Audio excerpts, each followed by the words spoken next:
there are two choices. You can be the same as your friends, which is not distracting to them. Or you can be different from your friends, which is distracting to them. Yeah. That's it. There are times in your horse's life where they don't like how they feel. And if you can give them a little distraction, you're helpful. Most of us learn to ride horses the way we learned most things, by following someone else's rules. And somewhere along the way, without meaning to, we stopped asking whether the horse actually had a choice. Elsa Sinclair asked that question. It changed everything. Elsa is a horse trainer, author of Taming Wild, and the creator of freedom-based training, a method she built from scratch because what she was looking for simply didn't exist. This is part one of our conversation, and it starts exactly where every great idea does, with a single question nobody had thought to ask yet. Before we begin today's episode, I'd love to ask for your support. The simplest way to support this podcast is to hit follow or subscribe wherever you are listening. It helps the show reach more people who care about the same things that we do: better horsemanship, deeper conversations, and a more thoughtful future for horses and the people who love them. And if this podcast has meant something to you, leaving a rating, a review, or a comment makes a huge difference. So thank you for being here. I really do not take your time or attention for granted. Now, let's dive into today's episode. Elsa, welcome to the podcast. It's so good to be here. It's so good to have you here. I'm having kind of a surreal moment because when we started this road trip, I made a wish list of everyone that I wanted to connect with on this 25,000-mile journey. Yeah. And you were on that now everyone don't like this. You weren't at the bottom of the list because you were at the bottom of the list, but I had to do it in geographical order. And I knew that as we came home, we would come through Washington. And the timing worked out just perfectly. And here you are. Here I am. Okay. I love when I get a chance to ask this question. I want to talk about your origin story. My origin story. And I want to talk about, and I love that I have your book here to reference. I get to cheat a little bit here because I get to flow through this amazing book that you've written, Taming Wild.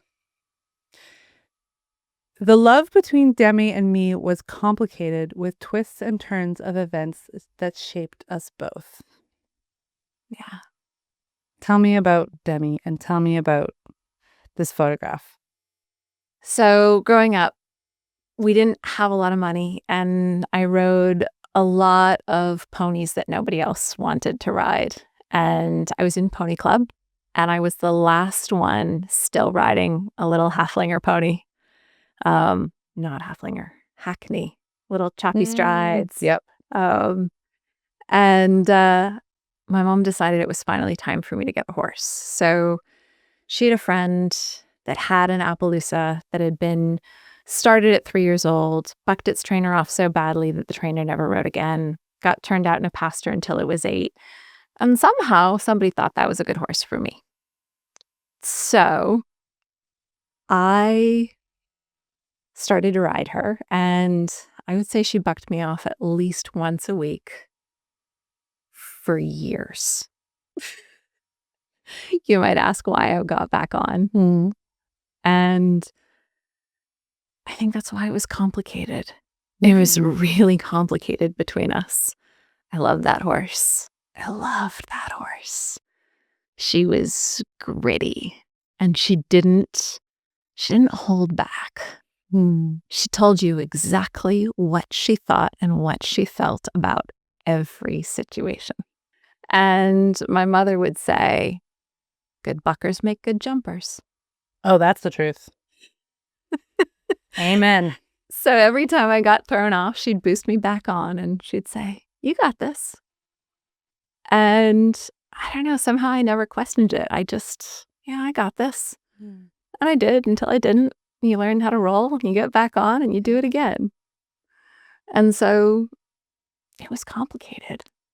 But I loved that horse. And she was a pretty good jumper.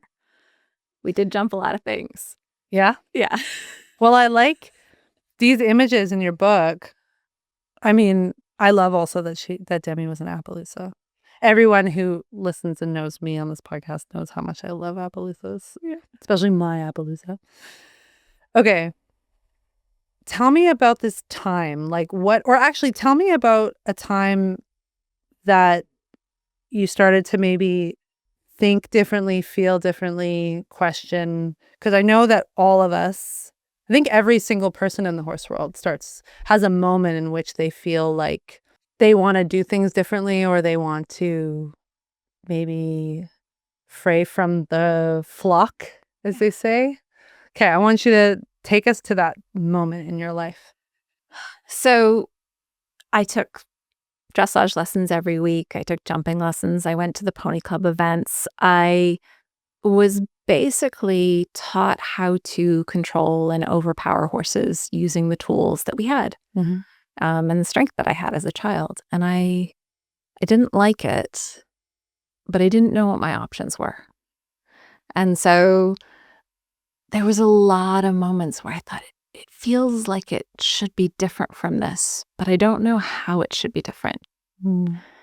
And I remember being on the phone with my father, and he was really educated. He knew a lot of things. He didn't know that much about horses. It wasn't his thing. He lived in San Francisco, and I only saw him on holidays. And he said, you could do positive reinforcement. That's a kind of training, and that's different. And I was so angry because I knew about positive reinforcement and that it was different, but that wasn't what I was aiming for. It felt like everything was in these two camps of the positive reinforcement or the negative reinforcement. And I read and I studied and I went to clinics and I listened to teachers, and I just felt like nothing was what I was looking for, which was really coming from a place of peace and harmony to connect with the horse instead of coming from a place of domination, whether it was domination through I control all the food rewards or I control the pressure and the release of the halter and the whip. I wanted something different. And I really didn't know what it was, but I think that was the birth of freedom-based training. That was what drove me from probably the time I was about 12 years old. And I didn't know what it was I wanted. I just know it didn't exist.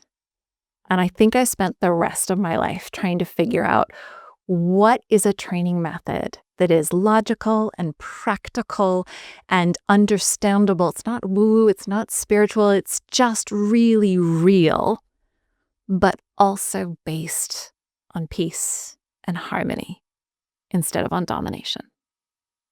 Why is peace and harmony so important?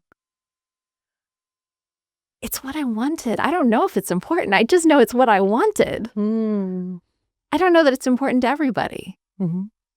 But I needed to develop something that I was looking for. And I didn't know if anyone else in the world would be interested. But I knew it's what I wanted. So what did that journey look like? Like, how do you start that? Because, I mean, to know or want something that doesn't exist, right? Most horse people, most individuals seeking knowledge in the horse world, they're going to go to a clinic or they're going to read a book. I mean, that's it. Or listen to a podcast. Yeah. Right? Absolutely. So what was available? How did you start that process? So I read millions of books. I went to every clinic I could go to. I talked to everybody I could talk to. I spent lots of time as a working student. I studied Linda Tellington-Jones' work for a long time. Nice. I went down the natural horsemanship rabbit holes. French classical dressage became a fascination for a long time. I think the closest I perhaps ever came was endurance racing. Oh, okay. Because of the sheer numbers of hours you spend with one horse. And certainly, that's not necessarily a training technique, but you get to know the horse And the horse becomes your teacher because it's not someone telling you what you should do. It's simple trial and error. You do this and see what happens, and you're going to be out there for 10 more hours. So Totally. So time was important to you. Time seemed like a means to the end that I was seeking.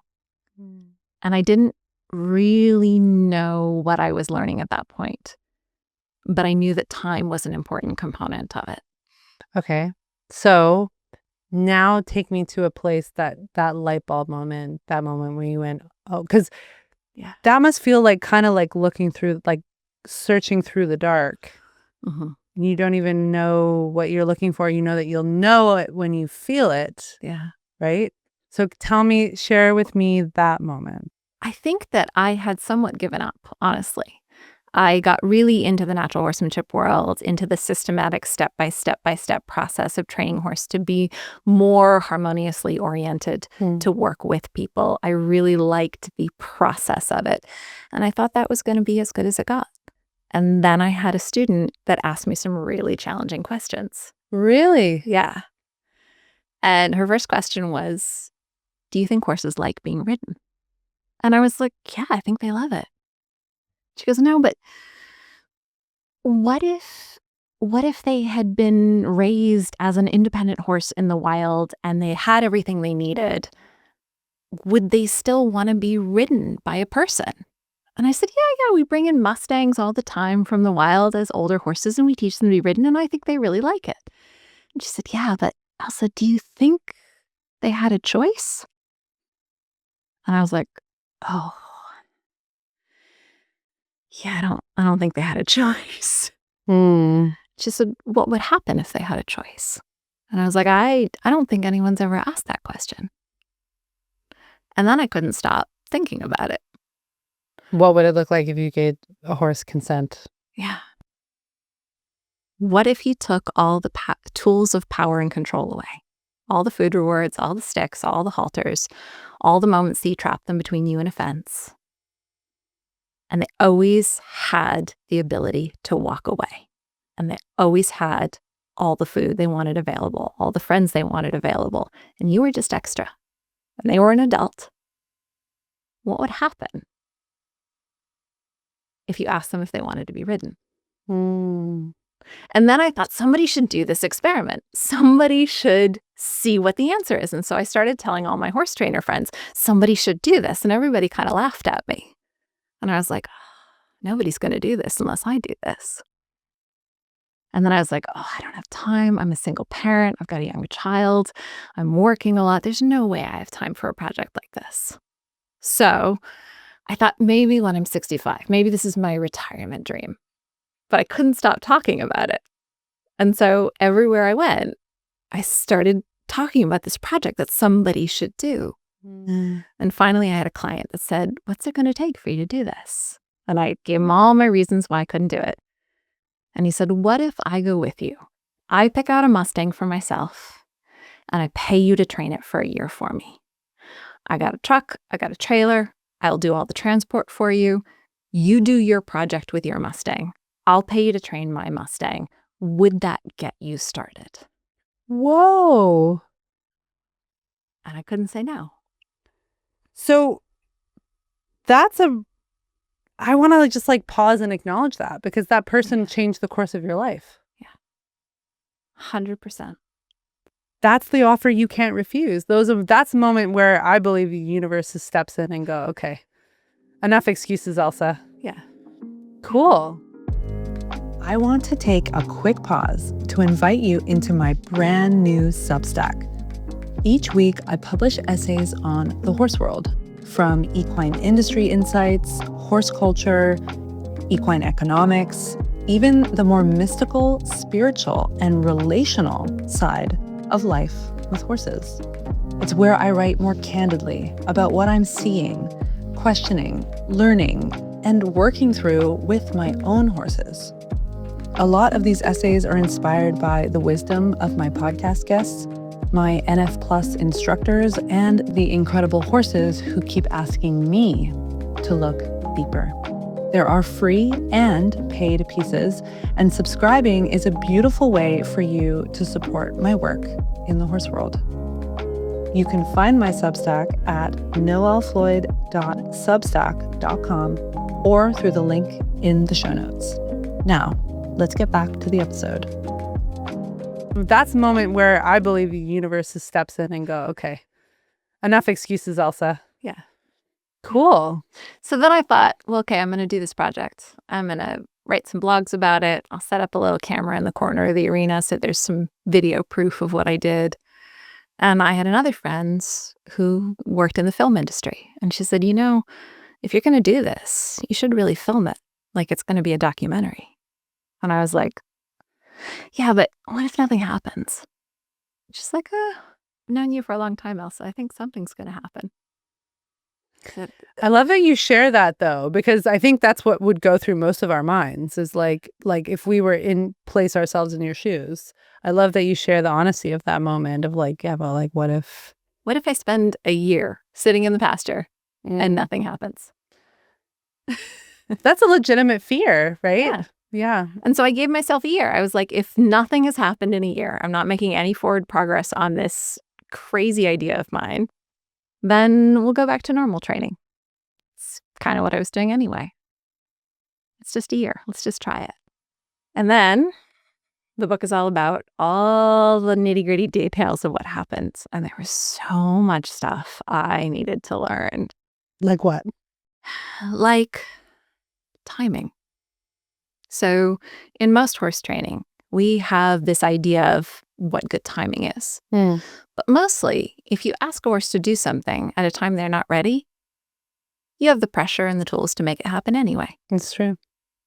You got no food rewards. You can't trap them between you and a fence. They can walk away anytime. They have all the friends they need. You got no halter. You got no rope. You ask at the wrong time, you got nothing. Yeah. You ask at the right time, you got curiosity. We built an entire training method off of the foundation of curiosity. Wow. You can only do that if you figure out the right timing. And you can read your horse really, really, really well. That's how you get timing, is you got to learn to read the horse. Read the horse, gather the evidence, try it out, see if you're right, see if you're wrong, hone your timing for next time. Okay, so now I'm like dying to ask you, okay, what was the first 30 days like? Like what was, okay, so even actually before that, what happened to just even kick this off? Like you went to go get these Mustangs. Yeah. In Nevada? We actually got them from Oregon, from Burns, Oregon. Okay. Yep. And you bring them up to your place. San Juan Island. In the San Juan Islands? Yes. And so what does like day one like look like? What does day one? What does day 30 like? So we driven all night long. We were exhausted. We let them go in the paddock. Friends, family are watching everything. And that was the most amazing part, is that I expected to be like in there for weeks without getting anywhere near them. And they were instantly interested. And they were right there. I got Myrnah's tag off on day one. And that was not expected. I was like, shoot, this is moving too fast now. You haven't figured out what step 2 is. Right. Because I thought it would take me a couple weeks to get through step 1. So that was a little disconcerting, actually, but thrilling at the same time. So I was like, all right, step 1 is she trusts me enough to get close to her. And I act in a way where she'll let me do it repeatedly. I pull away from her before she pulls away from me. I leave her wanting more. That was premise number 1. Can I leave her wanting more of my companionship, even if I have no food to offer her? There's no reason for her to be around me other than we are two beings. And companionship is worth something. Okay, so explain that. Let's break that down for everybody. Yeah. Companionship is worth something. Why? Because we're herd animals. People are herd animals. Horses are herd animals. We want friends. But we want the right friends. We don't want just any friends. We want friends that understand us. So how do I prove that? How do you prove that to a horse? Being in the right place at the right time. Don't overstay your welcome. So what does the right place, the right time, what does that mean? That means that whether you're standing in front of them, behind them, on the left side, on the right side, one of you is going to have to pull away first. Is it you or is it them? If it's them, you overstayed your welcome. Right. If it's you, you leave them wanting more. We were just having such a good time. Why'd you pull away? So when you're spending time in the presence of this Mustang, Yeah. what is going through your mind? How are you being pleasant company? So there's a couple of theories that I was working with. One is that the idea that horses do naturally match and mirror each other. They like to stand in parallel lines. They like to look at what their friends are looking at. They like to be like each other until it's too long. Right. So can I be like her for the right amount of time at the right times? Cool. That's it. Then, once we've got that foundation, can we link each one of those right times to some sensory input she has? Something she sees, something she hears, something she smells, something she feels. Something she tastes, although that's not very important to me. It was mostly the other four senses because I was trying to stay away from the food reward issue. So I was really trying to use the four senses that were not about food rewards. So when her sensory system gets tickled and she is enjoying life, she's bringing in all the sensory input that makes life rich. I'm there. That's the association I want to build. Yeah. Okay. And then I pull away. Maybe later we'll do more of that together. So what do you think goes through a horse's mind? This is so cool. Like, especially because I like now having dove into Dr. Stephen Peters' work and the neuroscience, it's like really interesting to experience your work and how you see and you move through things with horses. So what do you think is going through her, and I'm not going to say her mind, but like her body, her spirit, what's her experience when she's having enriching moments with you? I don't know that I need to know that. I love to wonder about that, but I don't know that it's necessary for me to understand that part. That's her world. But I can imagine I know a little something about it because I also can smell things. I also can see things. I also can feel things. I'm not going to do it the way a horse does, but I know that's what makes life rich. And I don't think she has to think that she's seeking it or that she wants it or that she has to try and do it. I think that's just the nature of being a living being, is we seek experiences until we're tired, and then we seek rest, and then we seek more experiences. If we get scared or worried or overwhelmed, we get defensive. And then we either rest or we seek more experiences through the sensory system. I think that's just how living beings work. I don't think it needs to be complicated. It just is. So I'm imagining you standing in the field with these two Mustangs. Is there a promise you made about the kind of energy or the type of way in which you would be? Because I'm picturing you being quite embodied. So, but am I projecting on you here? You are projecting. This is actually one of my biggest points. You're going to laugh at me. No, I love this. It's really, really important to me that I don't make any promises about my energy. I'm going to be angry some days. I'm going to be sad some days. I'm going to be upset. I'm going to be ungrounded. I'm going to be awkward. I'm going to be difficult. And my job is to prove I can behave well anyway. Whoa. Okay. Hold on. Okay. Guys, I'm freaking out a bit. Okay, because this is really cool. No, this is cool because what we're talking about... Okay. I'm going to try to gather myself here. Okay, what you're talking about is congruence to me, is that you're being honest about what is true for you that day. But okay, help us understand, because this is a big piece for me, and this is like a big thing, is like, and this is what my mare has taught me, is that if I want to have a temper tantrum that day, I can have a temper tantrum as long as I don't project that energy onto her.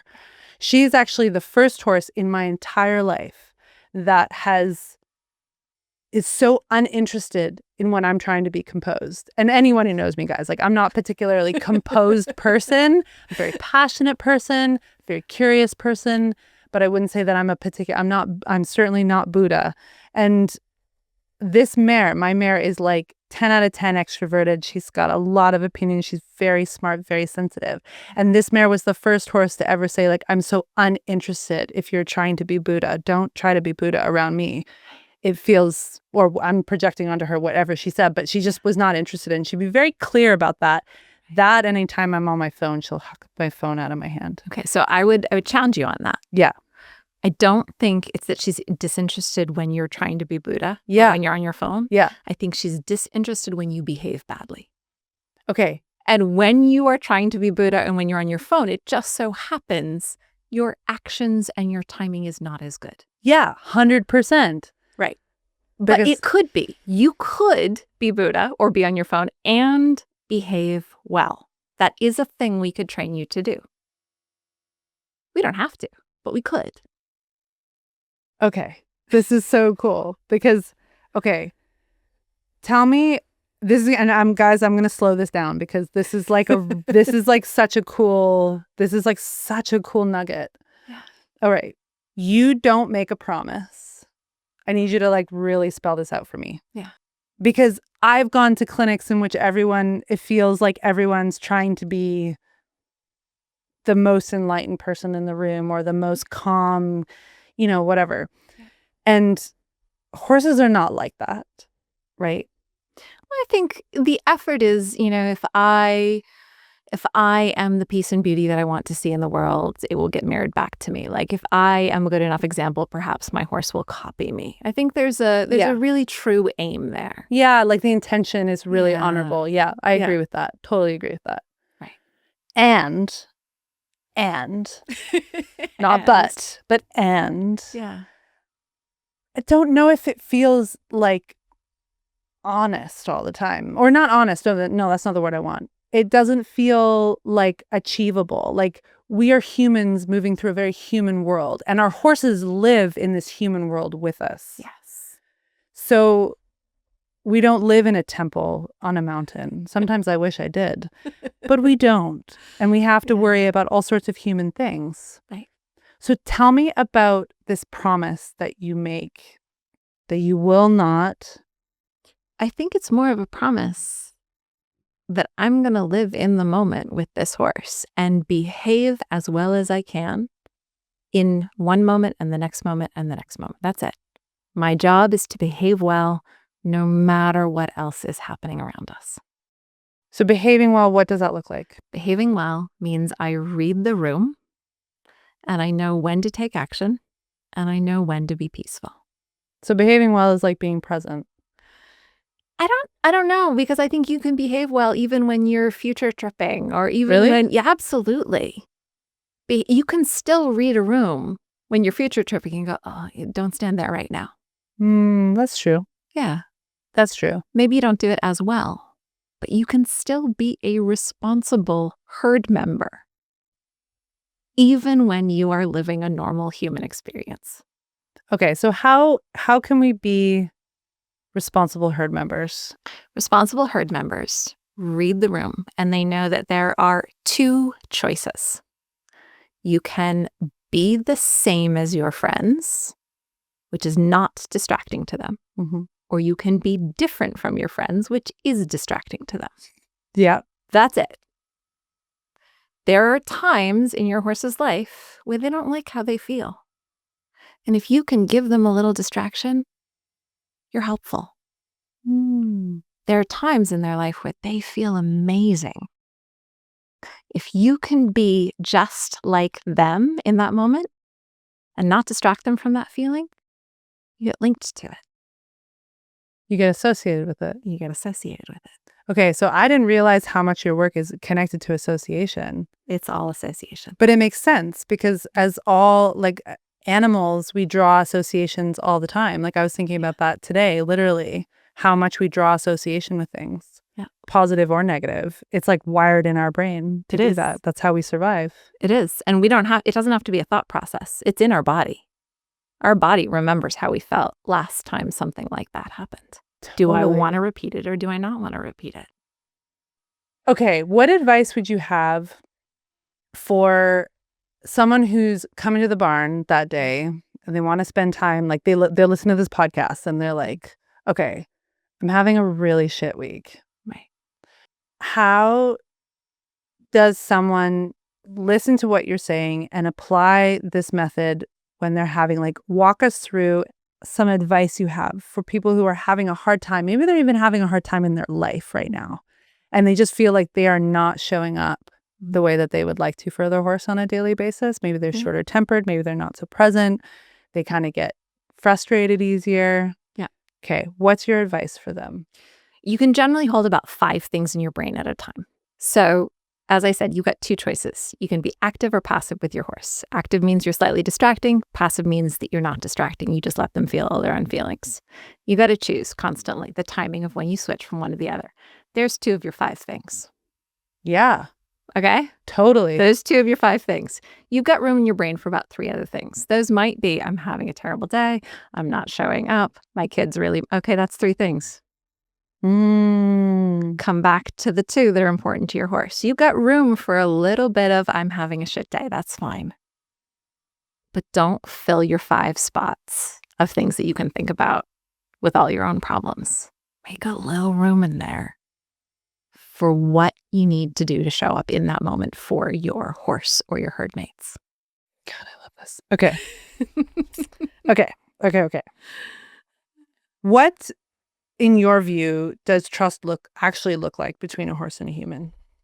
I believe that trust, it looks like the willingness to suspend judgment. Okay, before we get back into the conversation, I want to share something that has genuinely changed the way I feed my horses. One of my horses, Lady, who I talk a lot about on this podcast and who some of you know, is a sassy Appaloosa and a notoriously picky eater. She does not like feed with a lot of fillers or chemicals. She is sensitive in every way, including her skin, which has always made feeding her a careful process. She lets me know quickly when something does not agree with her. Finding a feed that she could eat consistently and that supports her overall well-being has mattered more to me than anything else. Total Equine by Total Feeds has been that feed. When I first tried Total Equine, I was super skeptical. It looks more like kibble than pellets, and I judged the look of it right away. Also, it's affordable. And as someone who's grown up deep in the competitive world of show jumping, I immediately interpret quality with price. Nothing in the horse world can be both good quality and affordable, right? Well, wrong. My horses have never looked better, and they love it. Thanks to important trace minerals like copper, zinc, and selenium, Lady's digestion is steadier than ever. Her weight is great, her coat quality improved measurably, and her top line has stayed intact, even with time off after our epic road trip across the country. That alone would have been enough to earn my trust. But that trust was tested in a big way when we took Lady and Galano across the country. Traveling over 25,000 miles with your horses demands consistency and nutritional integrity to balance the stress and demands of the road. Having a feed I could rely on no matter what made a huge difference. Total Equine kept both my horses nourished and settled through long hauls, new environments, and constant change. They're one of the only horse feeds in the industry to use Norwegian kelp, providing essential iodine, minerals, prebiotics, and thyroid support. I cannot say enough good things about Total Equine by Total Feeds. Developed by Dr. Harry Anderson, who I now consider a friend and ally in the fight for good horse care in this time of inflated prices and impossible economics in the horse world.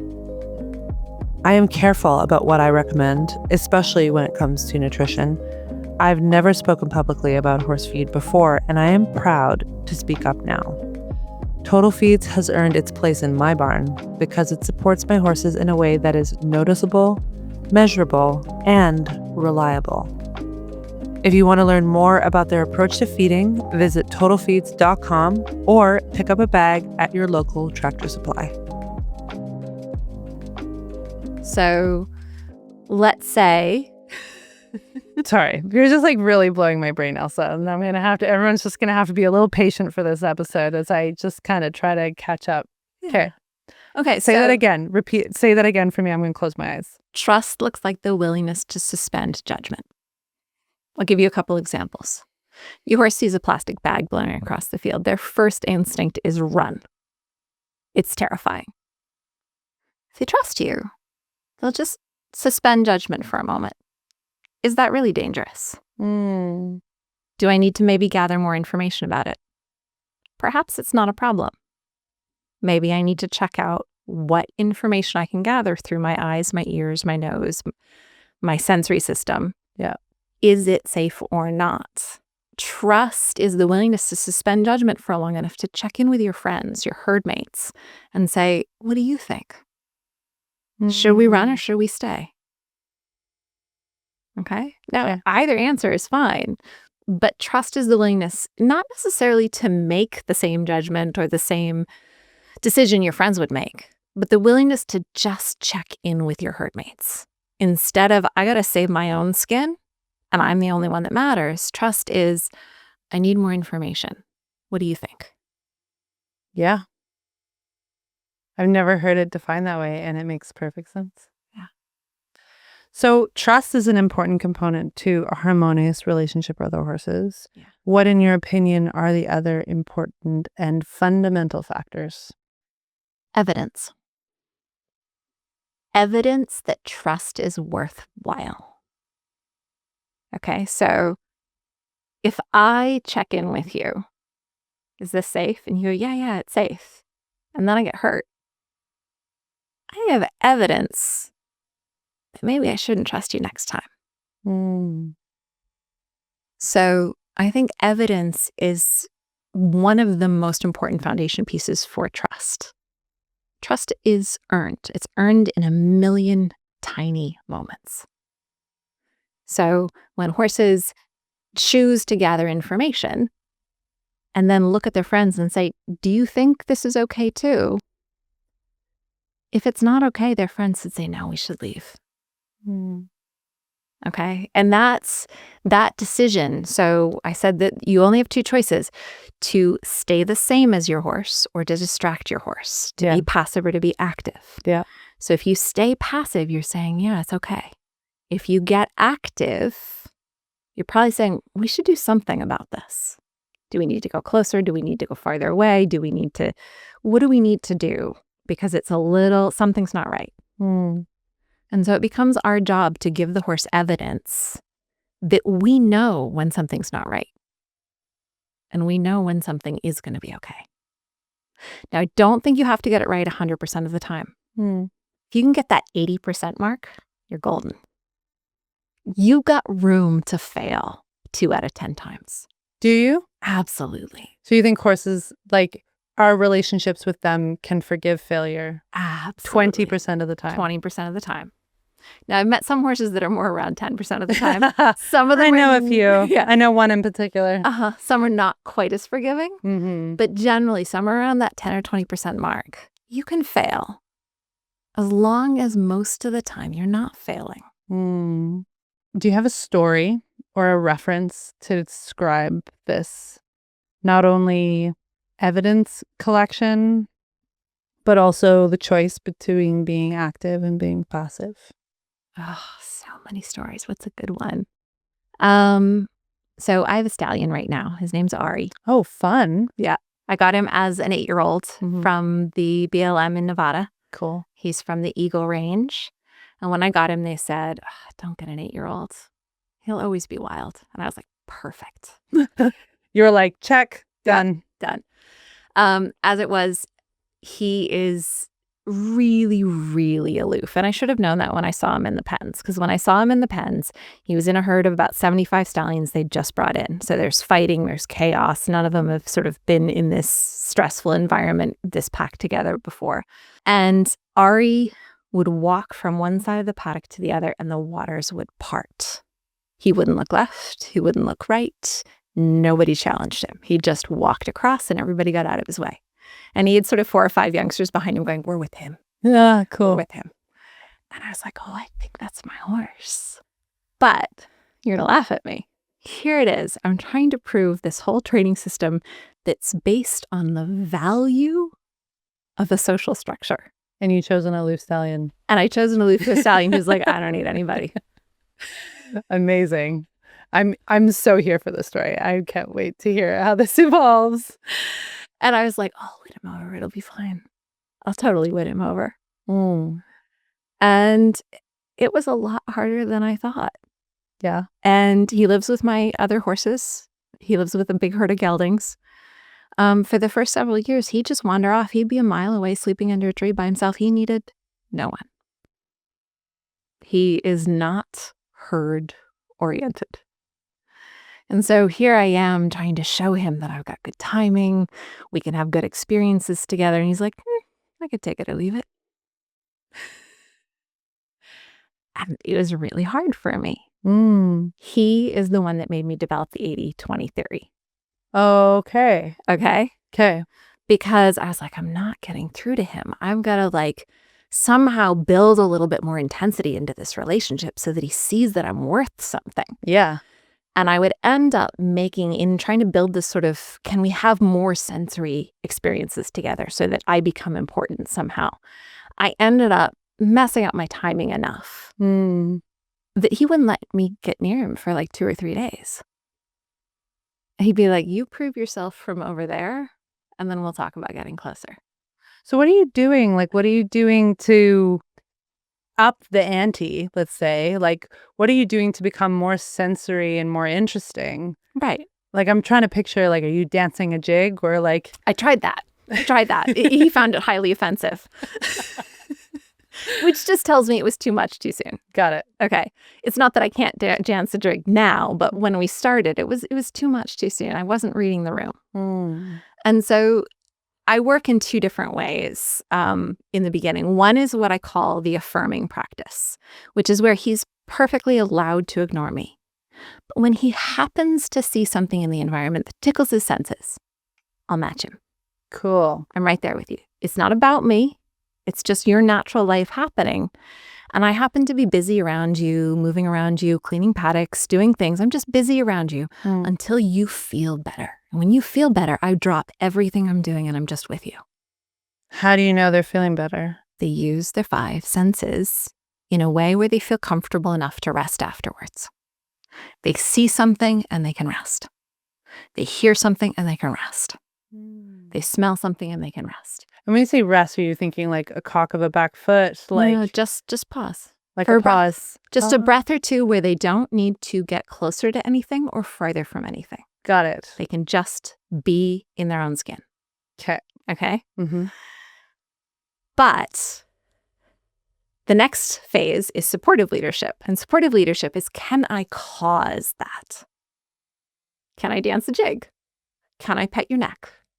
Can I... Wait, so you mean can I cause the interest and then the rest? So he gets to cause the rest, but can I cause the interest that results in rest? Whoa. Yeah. Cool. Okay. And I could do that, but I started to be well, can I cause bigger interest? Can I cause something a little bit more intense, something that tickles the senses just a little bit more? Can we intensify this? And I would end up offending him. And offend him once, fine. Offend him twice, fine. Offend him 3 times, it might be days before I got near him again. But then you earn it back.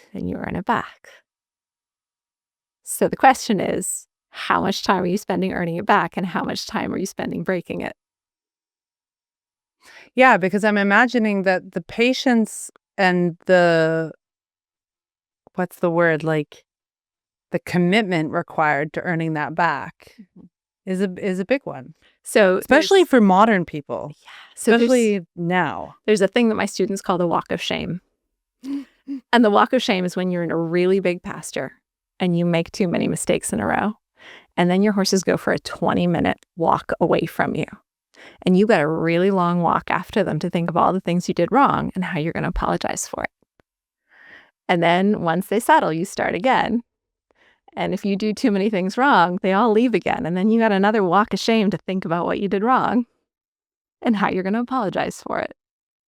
Have you ever in all this work just found someone just being like, I just can't do this? Or people who are like, have like a little, like just get super frustrated? You're going to laugh at this. My mother. Really? Because your mother's a horse trainer. My mother's a horse trainer. And your grandfather was you said your daughter is 4th generation horse trainer. Yes. Okay. So your mother had a really tough time with this. So my mother is a very different kind of horse trainer. She mostly taught children.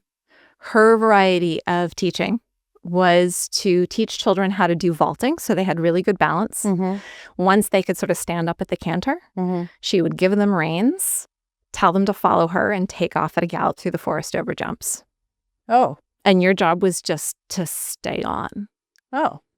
And she taught children like this for years and years and years. For vaulting? No. Vaulting was just where you started. Oh.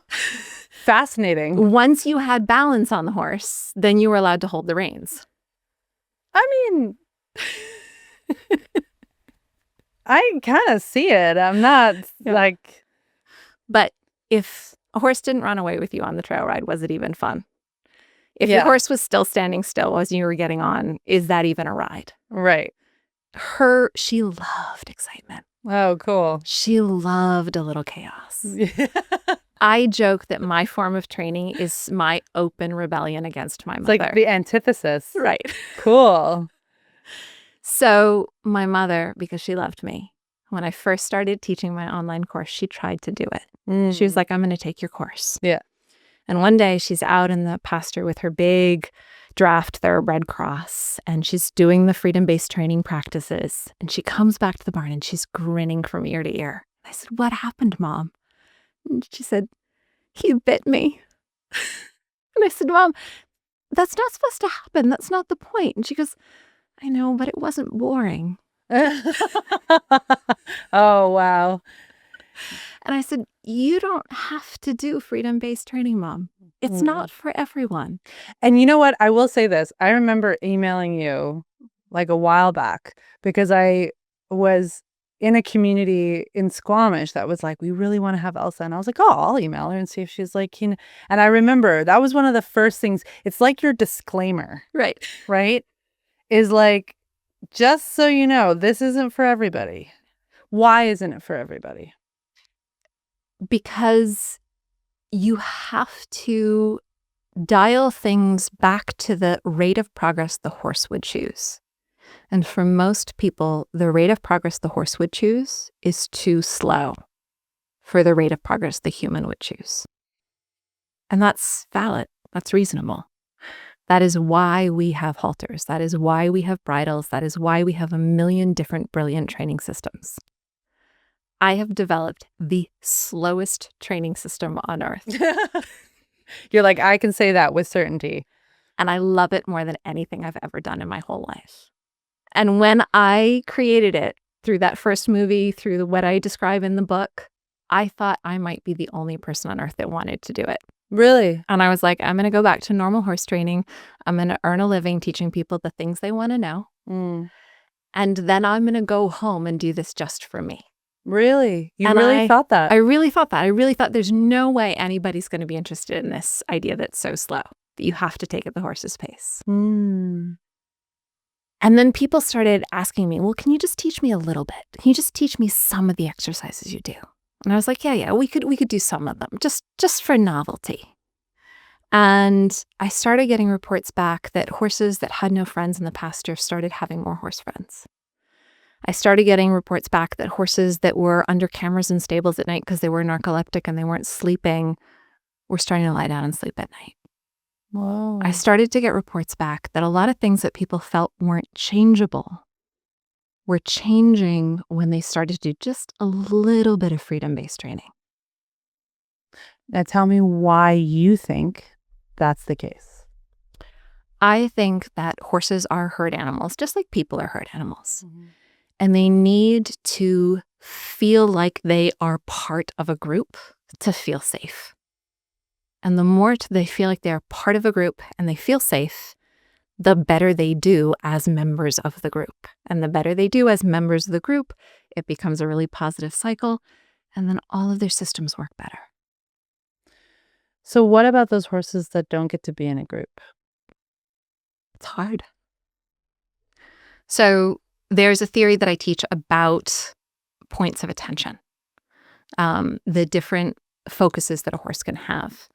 And actually, I got this from Pat Pirelli. He wrote a blog on it ages ago. I don't even know if I could find the blog post anymore, but he talks about it as a shell. Self, herd, environment, leader, and learning. They're the 5 different categories a horse can pay attention to. And I believe that gives them a sense of safety in their environment when they notice each one of those aspects and they feel it is sufficiently okay. But what most horses do is they delegate that. They're not good at checking all 5 categories. And within a herd structure, there's somebody that's really good at checking in with the herd. There's another horse that's really good at checking in with the environment. And that's why it's so much easier to live in a group. And when I'm tired, I can delegate all that to someone else. Totally. So when you have a horse by themselves, they just have to learn to do all their own work. It's exhausting. It's hard work. It's not to say they can't do it. Yeah. And some of them are certainly a lot more skilled than others. And many horses don't know any different. Right. I actually want to ask you, do you think that, very curious about your theories or your beliefs about herd dynamics? Because as you were just talking about this, I was like, ooh, wait. Yeah. Selfishly, guys, I want to ask this, but I know a lot of people listening are going to want to know this too. Okay. What do you believe? Because I have experienced all sorts of theories about herd dynamics, right? So you have people who believe in the lead mare, the boss mare, believe in, the lead gelding, or who would be the gelding that sort of steps in for the stallion archetype. Then you have bottom. People always talk bottom of the barrel horse, lowest pecking order. What are your theories about herd dynamics? So I think you can see the herd through any one of those lenses. And we are not horses, so we're never going to know for sure. Totally true. We are going to look at it through the lens that makes the most sense to us. From my perspective, horses need to feel part of a group. And so they will take on a role that makes sense to them in the group. And they sort of take the role that needs to be taken. Now, do they need to have a dominant and a pecking order and all of that? Some people say that's not true, and I think that can be true. That is one of the ways, just like some families are abusive and some families are healthy and herds are the same. There's every different makeup of herd structure. But I think what they're seeking is a sense of awareness. Do we all know what's going on? And if I need to take a break and take a nap or take some rest, can you keep track of what's going on? And they have this herd structure where they want someone to be aware that everything is safe enough. Yeah. If that's not happening, dominance is going to come in. Someone's going to push someone until they become more aware. Whoa. That makes sense. Right. Hey, wake up. Yeah. Something's happening. Or if it's not, I want you to at least check and know that. I want you to be, okay. So my theory is that dominance is a day late and a dollar short. If every time horses were aware naturally, someone went, oh yeah, I see that too. You and me, we see that together. This would reinforce the behavior so it'd start to be voluntary. Yeah. Nobody has to push them to do it because someone recognized them for doing it. Got it. But when nobody recognizes them for doing it, then we use dominance to try and make it happen. So I'm not saying that dominance doesn't exist. I'm saying that you can replace dominance with awareness. And you're saying that horses do that in the herd. So the dysfunctional herds will use dominance. Yes. Whereas the functional or regulated herds, which we've both witnessed both. Yeah. use awareness. Yes. Makes perfect sense. Yeah. This is going to be the podcast where everyone remembers Noelle just had her brain just like... I feel a little like, what's so cool is when you hear something that really resonates and when you hear something that makes so much sense on like a universal, fundamental level, it really slows your brain down. Right. Which I personally love because my brain goes a little too fast sometimes. Okay. On that note, I want to talk about leadership options because you talk about this in the book. Mm-hmm. And as I was flipping through the book, I thought I'd never seen leadership broken down into these components. Right. Okay, walk me through leadership options and the different types that you've outlined here in this book. Okay, so everyone's familiar with dominant leadership. That's where we're going to leave it for today. Elsa has given us a lot to sit with. Part 2 picks up exactly where this leaves off. We get into the different types of leadership, how to move from passive to assertive, and the one thing Elsa says trumps every strategy she's ever developed. That one really surprised me. In part 2 of the NOELLE FLOYD Podcast with Elsa Sinclair.